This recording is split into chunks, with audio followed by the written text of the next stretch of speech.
I appreciate today's bipartisan show of support for law enforcement, but I have to say that, unfortunately, this committee too often undermines our brave police officer by rubber stamping extreme, unqualified nominees. So I'd like to briefly discuss the wages of this committee's failure to do its job when it comes to nominations. This week, we received the welcome news that Rachael Rollins, a radical, pro-criminal Soros prosecutor, is resigning in disgrace from her perch as U.S. Attorney for Massachusetts. Given Ms. Rollins' long-standing disdain for the criminal justice system, I'd say that Police Week is a good time for her long overdue departure. Over 18 months ago, my Republican colleagues and I warned that Rollins was dangerously unfit to serve as U.S. Attorney. But my Democratic colleagues refused to listen, and every single one voted to confirm her nomination on a party-line vote.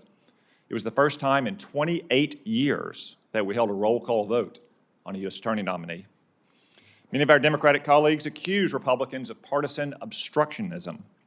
Senator Warren labeled Republicans opposing Ms. Rollins as pathetic. Senator Markey charged that Republican concerns aren't based in reality, and instead suggested that Republicans were, quote, just plain scared, and, quote, because Rachael Rollins is a strong black woman.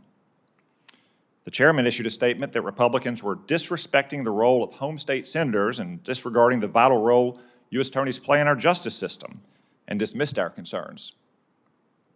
But during that very same markup where the committee deadlocked on Mrs. Rollins' nomination, we also voice voted out a block of 8 other U.S. attorney nominees, and we have since confirmed many more such nominees without incident. Rollins was different, however. She said openly that her goal as a prosecutor was to dismantle the criminal justice system from the inside.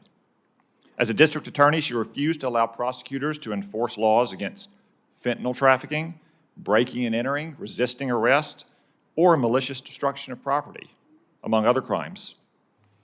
The Boston Police Patrolmen's Association accused Rollins of incendiary and anti-police remarks and noted that Rollins' history of quickly and cavalierly labeling all police officers murderers had undoubtedly incited violence against the proud men and women of the Boston Police Department. Rollins, of course, dismissed their concerns as, quote, white fragility. Unfortunately, our Democratic colleagues also dismissed these ominous warnings from the Boston police. But Mrs. Rollins' problems were not limited to her abysmal professional record. She also had a long history of ethical lapses and bad judgment.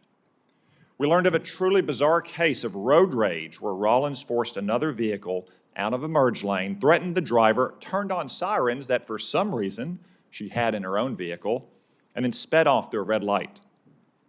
When confronted by a news crew about it, she later threatened to report the news crew to the police.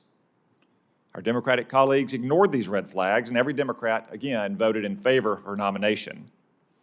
Before long, Rollins used her newly confirmed position as a federal prosecutor for her own personal and political benefit, violating numerous laws. When I learned from sources in Boston federal law enforcement that Rollins was planning to attend a political fundraiser as a U.S. attorney, despite having been advised by the Department of Justice that her appearance would violate both department policy and federal law, I referred her for investigation, kicking off simultaneous investigations by the Department of Justice Office of the Inspector General and the U.S. Office of Special Counsel. Yesterday, they both released their reports, totaling over 260 shocking pages. Among their many findings, they found that Rollins used her position for political revenge, trying to gin up and leak a bogus federal investigation to influence the outcome of a local election. She used her position to obtain free tickets to the Boston Celtics. She used her personal cell phone to leak non-public department information about federal investigations for her own political purposes. She accepted lavish gifts of travel, and she repeatedly lied to both the Inspector General and the Office of Special Counsel. These are not just any old garden variety, ticky-tack ethical violations. Rollins' conduct was so bad that the Inspector General referred her to Merrick Garland for criminal prosecution. The Office of Special Counsel, tasked with investigating allegations of Hatch Act violations, said her conduct was, quote, among the most egregious Hatch Act violations that they had ever investigated. Yet Merrick Garland took just 3 weeks, 2 of which were over Christmas and New Year's, to decide that he wouldn't prosecute Rachael Rollins. Of course, Garland had no trouble prosecuting Joe Biden's political opponents for lying to investigators or for other process crimes. If Rachael Rollins were a Republican, I expect his decision would also be different.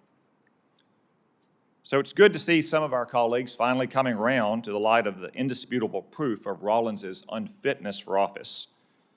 Yesterday, Mr. Chairman, you issued a statement that you were deeply concerned about her misconduct and supported her resignation. I hope other Democrats will join you. I also hope that you will join us in calling for Rachael Rollins' criminal prosecution in light of clear and indisputable evidence she lied to federal investigators. But unfortunately, I don't think this committee or our Democratic colleagues have yet learned their lesson about rubber stamping unfit, extreme, party line nominees. The committee continues to force such nominees through, and in fact, on the Senate floor right now, we're considering such a nominee. Republicans have given bipartisan support to the vast majority of the president's nominees. I hope my Democratic colleagues will begin to realize that when we do raise serious concerns about not only the professional record, but the character and integrity of the nominees' fitness for office, it's worth listening with an open mind.